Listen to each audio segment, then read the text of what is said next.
Amados irmãos e amadas irmãs, prosseguindo na apresentação deste estudo sobre a palavra Aviv e suas repercussões calendáricas, vamos para a parte 3, análise bíblica de Aviv. Vamos a Shemot, Êxodo 9, 31 e 32. Algumas questões que vão aparecer daqui para frente já foram mencionadas, mas de uma maneira diferente. Contexto histórico de Êxodo 9, 31 e 32. A sétima praga, o granizo, ocorre no contexto daquela série de pragas que o Altíssimo Iá enviou sobre Mitzrayim, Egito, para forçar a liberação de Israel. Cada praga, nós sabemos, é progressivamente mais severa do que a antecedente e afeta aspectos cada vez mais vitais da vida egípcia. Vamos ler o texto. E a cevada foi ferida porque a cevada já estava em espiga, em aviv, e o linho, porque já estava em canudo, ou em flor. Mas o trigo e o centeio não foram feridos, porque ainda não haviam brotado. Ou seja, fazendo uma análise detalhada, a cevada foi ferida porque estava em aviv. Isso significa que os grãos de cevada estavam formados e cheios de amido. As espigas estavam visíveis e bem desenvolvidas. Portanto, a cevada encontrava-se vulnerável ao granizo, porque estava em um estágio avançado de desenvolvimento. O linho foi ferido porque estava em givol, em flor. Isso indica que o linho também estava em um estágio de desenvolvimento similar ao da cevada. Ambas as culturas, cevada e linho, estavam em estágios avançados de desenvolvimento. Porém, o verso diz que o trigo e o centeio não foram feridos, porque ainda não haviam brotado. Isso significa que essas culturas em estágios iniciais de desenvolvimento.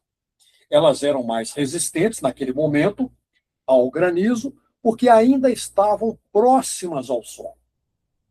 Quais são as implicações, ou qual é a implicação calendárica do que acabamos de ler? Esse verso estabelece que a cevada é a primeira cultura a amadurecer na primavera. Seu estágio de aviv ou maturação marca a transição entre o inverno e a primavera, entre o repouso agrícola e a colheita. Agora vamos para Shemot 13, 4. Qual é o contexto histórico ao qual se reporta esse verso? Ele ocorre imediatamente após as instruções detalhadas sobre Pêssar e a festa dos pães ázimos. Iá está reafirmando a importância do mês em que a libertação ocorreu. Qual é o texto desse verso? Hoje vós estáis saindo no mês de Aviv. Aqui nós temos a nomeação do mês. O mês em que Israel saiu de Mitzrayim, Egito, é nomeado Aviv. Não se trata de um nome arbitrário, mas uma descrição dada pelo próprio Deus da condição agrícola do mês. E qual é a importância dessa nomeação? Ela é significativa porque indica que o mês é identificado não apenas por sua posição no calendário, mas por sua característica agrícola. Ou seja, indica que o calendário bíblico, aquele que foi decretado por Deus, é observacional, baseado em sinais naturais, não em cálculos pré-determinados feitos pelos seres humanos e suas máquinas e suas metodologias. e tem uma ligação com a libertação do povo, que ocorreu no mês de Aviv. Portanto, Iá, o Altíssimo Iá, insiste: a celebração de Pêssar deve ocorrer no mês de Aviv, não em qualquer outro mês. Portanto, esse verso estabelece que a libertação de Israel está intrinsecamente ligada a um tempo específico do ciclo agrícola. A redenção não é um evento abstrato, mas algo que ocorreu em um tempo específico da criação de Iá. Deuteronômio 16, 1. Contexto histórico. Esse verso ocorre no contexto das leis sobre as festas de Israel. Moisés, está reafirmando os mandamentos sobre Pêssar e a festa dos pães ázimos para a geração que está prestes a entrar na terra de Israel. Qual é o texto? Guarda o mês de Aviv e celebra Pêssar a Iá, teu Deus, porque no mês de Aviv, Iá, teu Deus, te tirou de Mitzrayim, Egito, à noite.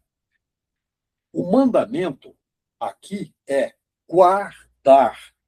Estou falando de novo com muita ênfase, pela segunda vez.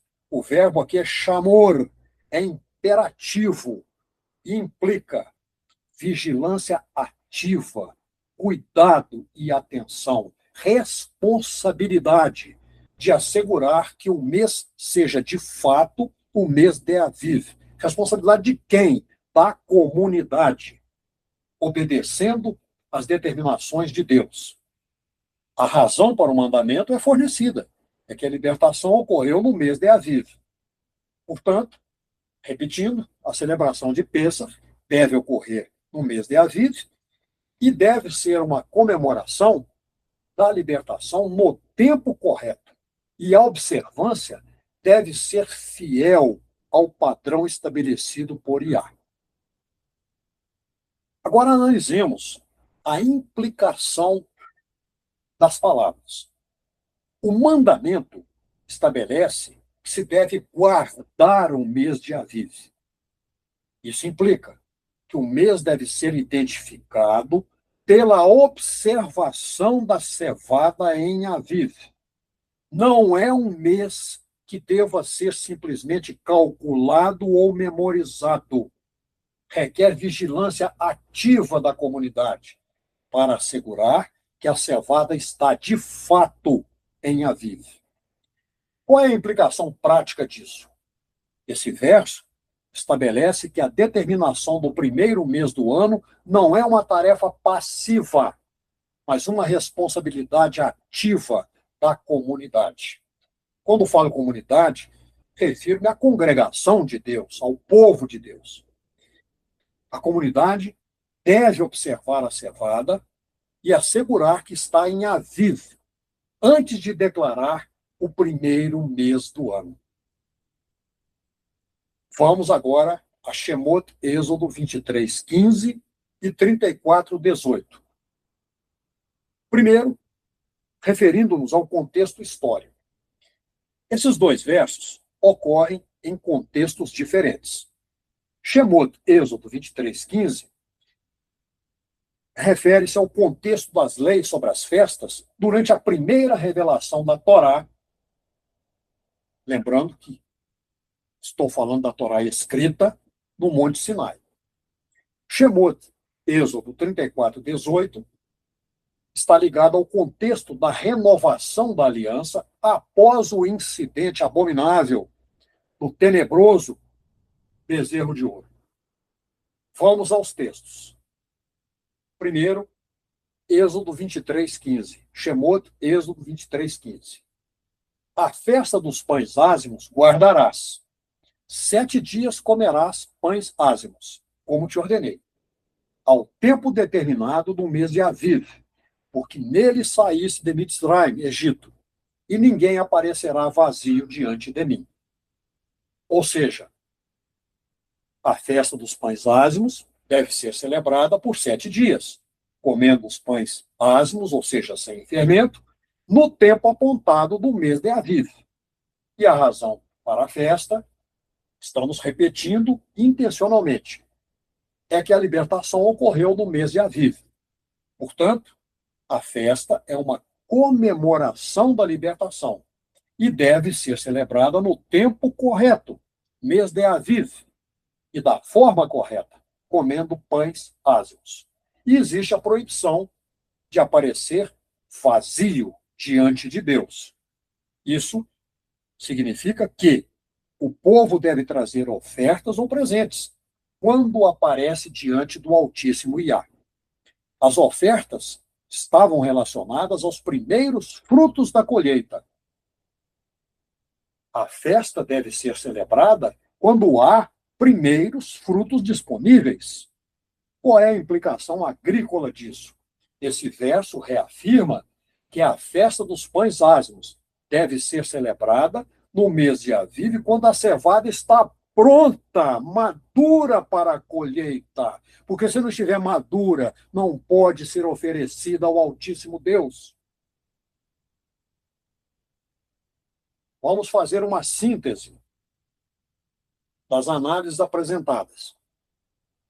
A análise dessas 4 ocorrências de Aviv na Torá, escrita, revela um padrão absolutamente consistente. Primeiro, Aviv é um estágio agrícola específico. A cevada em Aviv é um estágio específico de maturação, não um conceito abstrato. Segundo, Aviv marca o primeiro mês do ano. O mês em que a cevada está em Aviv é o primeiro mês do ano bíblico. 3. Aviv requer observação ativa. A congregação deve obedecer ao mandamento de guardar o mês de Aviv. E isso implica que a comunidade deve observar ativamente a cevada no campo para determinar quando está em Aviv. 4. Aviv está ligado às festas, ou aos Moadim. As festas de primavera devem ser celebradas no mês de Aviv. Pêssar e pães ázimos. 5. Aviv está ligado à libertação. A libertação de Mitzrayim, Egito, ocorreu no mês de Aviv. E esses Moadim, essas festas, comemoram esse evento no tempo correto. Continuando a nossa síntese, já agora fazendo correlação com o calendário bíblico. A função de Aviv no calendário. A palavra Aviv é a chave para compreender o calendário bíblico. Ela não é apenas um nome de mês. Estou repetindo intencionalmente. Mas um critério para a determinação do primeiro mês do ano. Qual é o processo para fazer essa determinação? Primeiro, observação da lua nova. O primeiro Rodesh, o novo mês lunar, deve ser observado. Segundo, verificação da cevada. Simultaneamente, a condição da cevada madura tem de ser constatada. É feita a declaração do primeiro mês. Somente se a cevada estiver em Aviv é que o novo mês lunar pode ser declarado, o primeiro mês do ano. Intercalação. Se a cevada não estiver em Aviv, um mês adicional é acrescentado para permitir que a cevada amadureça. Aviv tem um critério observacional. A palavra Aviv estabelece que o calendário bíblico é observacional, não algo calculado. Repetindo, a congregação deve observar ativamente os sinais naturais que Iá estabeleceu para determinar o tempo correto. A importância de Aviv para as festas. Primeiro, Pêssar, celebrada no 14º dia do mês de Aviv. Segundo, Hag Hamatzot, pães ázimos, celebrada do 15º ao 21º dia do mês de Aviv. Omer, oferta das primícias da cevada, que ocorre durante Hag Hamatzot, pães ázimos. Shavuot, festa das semanas, contada a partir do homem. Vamos fazer um comentário sobre a impossibilidade de celebrar as festas sem a determinação de Aviv. Se o primeiro mês fosse declarado sem a cevada em Aviv, seria impossível oferecer o Homer, porque a oferta do Homer exige cevada madura. Sem cevada em Aviv, não há cevada para oferecer a Deus. Segundo, contar para Shavuot. A contagem de 50 dias para Shavuot começa a partir do Homer. Sem o Homer, a contagem não pode começar. Celebrar as festas no tempo correto. Elas devem ser celebradas no tempo correto, que é determinado pela cevada em Aviv. Ou seja, há uma correlação entre a Aviv e a observância fiel da Torá. Torno a reenfatizar a necessidade de observação ativa. Ou seja, a palavra Aviv estabelece que a observância fiel da Torá exige observação ativa dos sinais naturais. A comunidade não pode simplesmente sair calculando o calendário ou confiar em tradições. Deve observar ativamente a cevada. Existe uma responsabilidade comunitária. O mandamento, volto a repetir, é guardar o mês de Aviv. Isso estabelece uma responsabilidade congregacional. Ou seja, a congregação deve observar a cevada, determinar o Aviv, declarar o primeiro mês e comunicar a decisão à totalidade da congregação, para que os Moadim, as festas, possam ser celebradas no tempo correto. A especificidade geográfica de Aviv. A palavra Aviv está intrinsecamente ligada à terra de Israel. O ciclo agrícola da cevada é específico para o clima e a geografia da terra de Israel. Portanto, a observância do calendário bíblico exige uma conexão com a terra de Israel. A congregação deve observar a cevada lá na terra de Israel. Só assim poderá determinar se ela está ou não em Aviv. Isso tem implicações profundas. Primeiro, o calendário é enraizado na terra. O calendário decretado por Deus não é um sistema abstrato, mas um sistema enraizado na realidade da terra de Israel. A observância exige conexão com a terra, porque para observar o calendário corretamente, a comunidade deve ter uma conexão com a terra de Israel, seja pela residência lá ou por observadores que lá estejam.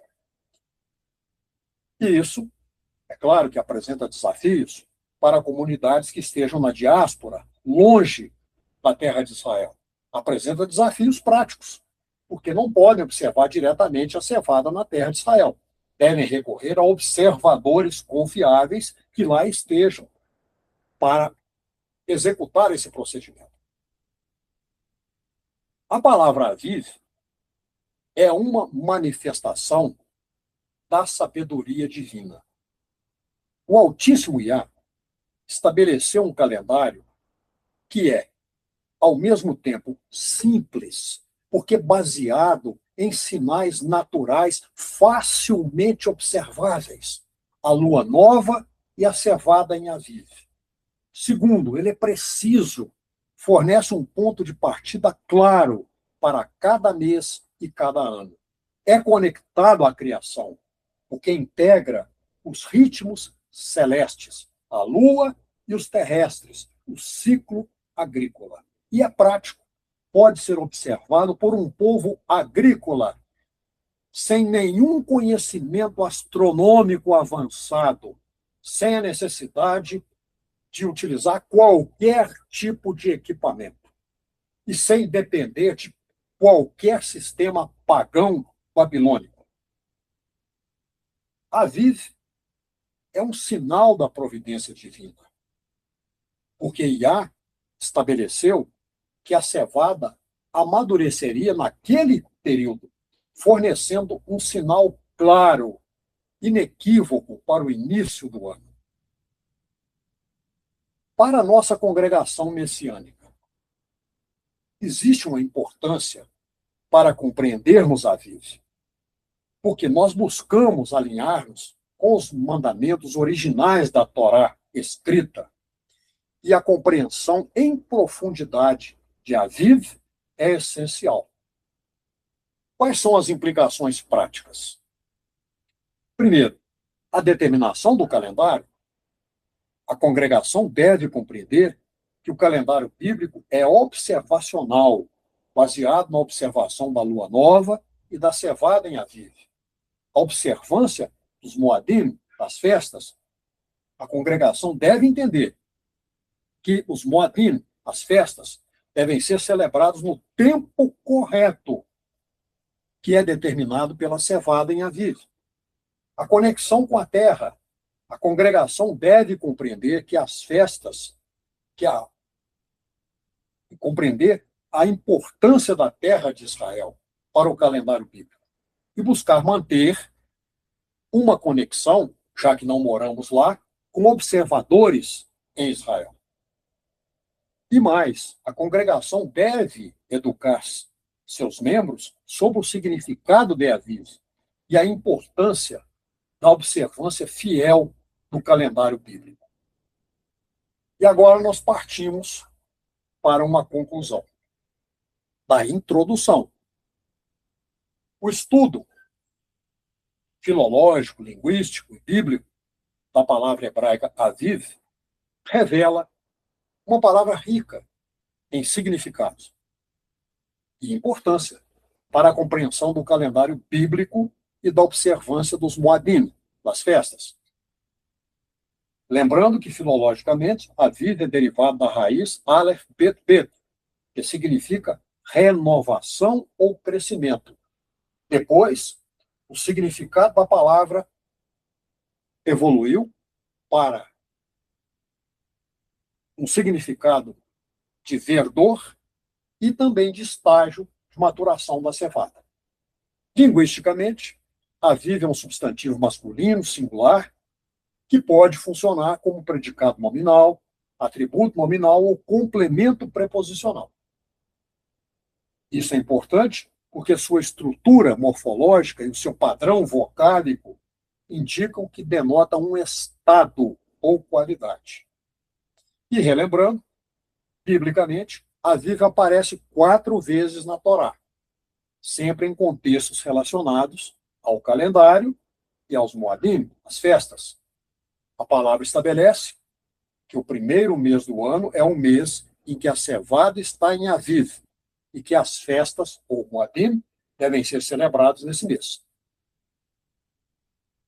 Essa palavra traz implicações teológicas profundas, que eu já falei, mas vou repetir, que aqui nós estamos fazendo um fechamento do estudo, dessa apresentação.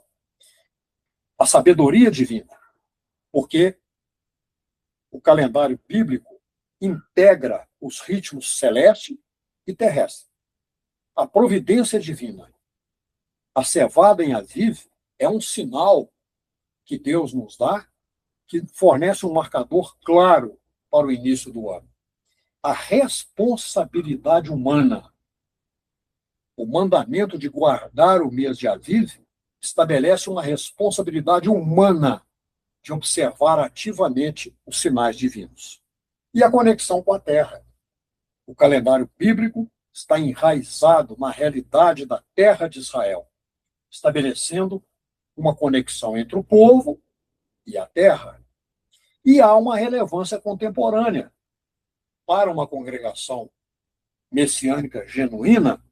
Compreender a Aviv é essencial para a observância fiel dos Moadim, das festas bíblicas, no tempo correto e de acordo com os mandamentos originais da Torá. A educação comunitária deve ser procedida, os membros devem ser educados sobre o significado profundo do calendário bíblico.